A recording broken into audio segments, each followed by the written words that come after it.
ஒரு காட்டுல ராஜாங்களுக்கெல்லாம் ராஜாவா ஒரு சிங்கம் இருந்துச்சாம். அந்த சிங்கம் ஒரு நாள் வேட்டைக்கு பக்கத்து காட்டுக்கு போயிருக்கு. கொஞ்சம் அசந்த நேரமா பார்த்து அந்த சிங்கத்தை ஒரு ஓநாய் கூட்டம் சுத்தி வளைச்சு அடிச்சு காயப்படுத்தி அந்த காட்டை விட்டு வெளியே அனுப்பிடுச்சா. இவ்வளவு பெரிய ராஜாங்களுக்கெல்லாம் ராஜாவான சிங்கத்தை அடிச்சு வீழ்த்திட்டோமே அப்படின்னு அந்த ஓநாய் கூட்டம் பயங்கரமா தலகால் புரியாம ஆணவத்துல ஆட்டம் போட்டிருக்கு. எல்லாம் ஓகே தான்.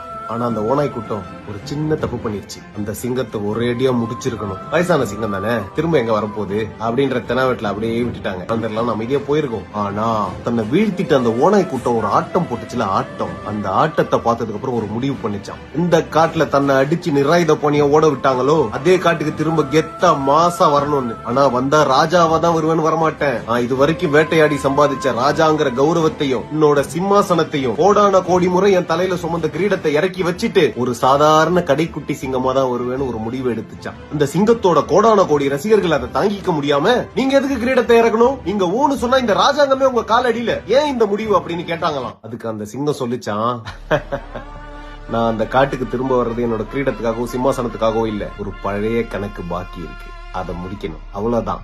இது வேற ஏதோ சம்பவம்னு புரிஞ்சுக்கிட்ட அந்த சிங்கத்தோட ரசிகர்கள் இப்ப நாங்க உடனே என்ன பண்ணணும்னு கேட்டாங்களாம். அதுக்கு அந்த சிங்கம் சொல்லிச்சான், அந்த ஓநாய் கூட்டத்துக்கிட்ட போய் சொல்லுங்க, the king is back, happy Diwali folks.